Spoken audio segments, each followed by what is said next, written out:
शुरू करें। मित्रों, जैसा आपको जानकारी है कि आज पूर्वी क्षेत्र की क्षेत्रीय जो हमारे प्रदेशों के पावर मिनिस्टर्स हैं उनकी एक कॉन्फ्रेंस यहाँ पटना में रखी गई है। आज दिन भर की चर्चा के बाद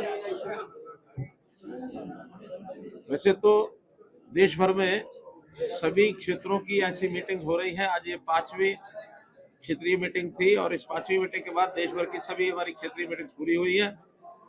यहाँ पर हम पावर के अलग अलग मुद्दों पर चर्चा करते हैं। प्रदेशों की जो कठिनाइयां हैं, उनके इश्यूज हैं, उनके सुझाव हैं, वो प्राप्त करके उसी अनुसार आगे कार्रवाई करते हैं। पहला विषय रिसोर्स एडुकेसी प्लान, जिसके अंदर पावर कितनी कहाँ आवश्यकता है, रिसोर्सेज कितने हैं, कैपेसिटी कितनी है, कितनी टाइप हो गई है, कितनी शेष है, इसकी प्लानिंग एक एक प्रदेश की बनती है। उसमें थर्मल पावर है, फिर आरई में सोलर है, विंड पावर है। इसी प्रकार स्टोरेज के जो प्रोजेक्ट्स हमारे पीएसपी के बेस्ट के वो चल रहे हैं। और इसी में एक निवेदन सभी प्रदेशों से किया गया है कि कम से कम 1 यूनिट न्यूक्लियर पावर का भी सब लोग अपने यहाँ प्लानिंग बनाए। उस सारे की योजना बनी है और प्रदेश अनुसार 2035 तक आने वाले 10 वर्षों में पावर की आवश्यकता के हिसाब से सारी योजना, सारी प्लानिंग बनी है। जहाँ तक आज की स्थिति है, देश भर में जितनी आवश्यकता हमारी पावर की है वो सब पूरी कर रहे हैं। 10 साल पहले 2013-14 में हमारे यहाँ पावर की डेफिशिएंसी थी, लगभग 4.5% पावर कुल मिलाकर शॉर्टेज थी। अपना देश पावर डेफिशिएंट देश के नाते से जाना जाता था। आज हम अपनी जरूरत को पूरा कर रहे हैं, बल्कि कुछ प्रदेशों में जैसा भूटान है, म्यांमार है, बांग्लादेश है, इन देशों को एक्सपोर्ट भी कर रहे हैं। नेपाल में आवश्यकता अनुसार इंपोर्ट करते हैं, एक्सपोर्ट करते हैं। तो इस प्रकार से अगर कहा जाए तो हम किसी एक लेवल तक पावर सरप्लस स्टेट भी हो गए हैं। आने वाले समय में हमारी पावर की और आवश्यकता बढ़ेगी। आज पीक डिमांड पिछले वर्ष 250 मेगावाट थी, हमने उसको पूरा किया था। इस बार अनुमान के हिसाब से उतनी आवश्यकता नहीं पड़ी, हमने लिमिट उसकी 270 गीगावाट ये सोची हुई थी। 270 की बजाय अभी तक 242 गीगावाट तक की हमारी आवश्यकता पहुंची है, जिसको हमने पूरा किया है। तो ये पावर सितंबर के महीने में इससे बढ़ने की स्कोप हो सकता है, अन्यथा यही पीक जो पावर है मानी जाएगी। इसको पूरा करते हुए power for all at all times, ये हमने स्लोगन दिया है कि power for all at all times, सभी के लिए बिजली, हर समय बिजली ये देश में उपलब्ध रहेगी, इसमें कोई कठिनाई नहीं आएगी। और इसी प्रकार से ट्रांसमिशन का विषय, दूसरा विषय ट्रांसमिशन में आने वाली कठिनाइयाँ, आरओडब्ल्यू की कठिनाइयाँ कुछ प्रदेशों की होती हैं, उसको सॉल्व करने के लिए रास्ते सुझाए गए हैं।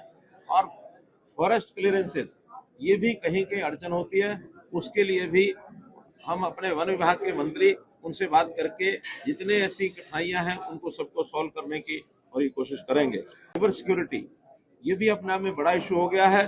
तो साइबर सिक्योरिटी के नाते से सभी प्रदेशों में एक ट्रेंड स्टाफ ये नियुक्त करना और इसमें जो एक्सपर्ट हैं इस विधा के, उनके लिए उनके साथ बैठकर ट्रेनिंग कराना, ताकि साइबर यानी किसी प्रकार का कोई अटैक होता है, कोई उसके अंदर किसी प्रकार की टेक्नोलॉजी के माध्यम से कोई शरारतपूर्ण तरीके से कोई अटैक करते हैं, तो उसको हल करने के लिए भी सारी योजनाएं सब हमारी बनी हैं।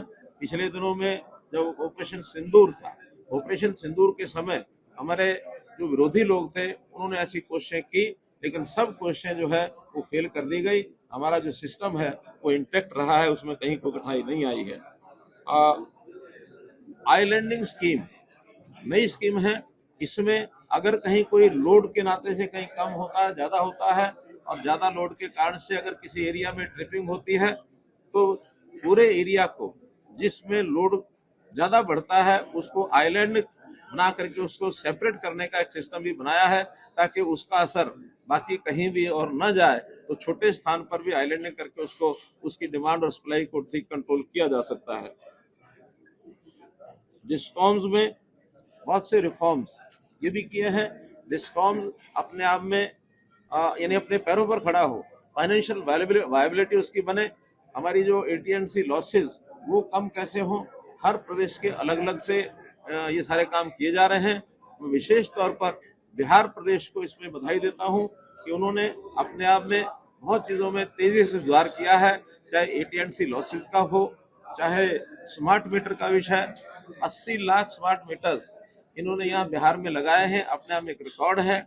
और भी जो बिहार बहुत पीछे पावर के मामले में माना जाता था, पिछले वर्षों के अंदर बहुत अच्छा काम करके बिहार जो है काफी आगे बढ़ा है। तो इन सब बातों को ध्यान में रखते हुए और आज इस बैठक के बाद इन प्रदेशों की जो भी कोई कठिनाइयाँ कमियां दूर होंगी, जो उन्होंने डिमांड्स रखी हैं, कहीं की पावर की जहाँ शॉर्टेज होती है, हमारा जो सेंट्रल कोटा होता है उसके अंदर से हम उनको पावर देते हैं। और हमने अश्योर किया है कि अब पावर कहीं भी किसी भी प्रदेश में किसी भी समय कम नहीं होने देंगे। सेंट्रल कोटा जो हमारे पास रहता है उसमें से पावर सप्लाई करना ये हमारा काम करेंगे। नई जनरेशन हो, खास करके रिन्यूएबल एनर्जी के माध्यम से हम आगे बढ़ें और उसमें स्टोरेज का विषय भी आगे बढ़े, उसमें भी हम सहायता दे रहे हैं, VGF दे रहे हैं। और इस प्रकार से एक अच्छी प्रकार से मीटिंग समाप्त हुई है। डिमांड है एक तो न्यूक्लियर पावर के लिए एक इन्होंने डिमांड की है, हमने पहले से आग्रह किया कि एक न्यूक्लियर डिमांड का प्रोजेक्ट ये लगाएं, हम उसमें सहायता करेंगे। दूसरा एक स्टोरेज का जो प्रोजेक्ट है, बैटरी स्टोरेज के लिए 1000 मेगावाट का एक सहायता VGF की उन्होंने मांगी है। हमने प्रिंसिपली उसको हाँ किया है कि RE का उत्पादन जितना इनका होगा उस हिसाब से हम इसको भी मंजूर करेंगे। इन्होंने अतिरिक्त बिजली की आपूर्ति भी इन महीनों की 6 महीने के लिए आगे के लिए मांगी है, 500 200 यानी 250 मेगावाट, और अगले 3 महीने 500 मेगावाट ये भी हमने मंजूर कर दिया है। इसलिए जो भी डिमांड थी कुछ पूरी हो गई हैं, कुछ जो डिमांड्स है उसका विचार करके बाद में उनको बताएंगे।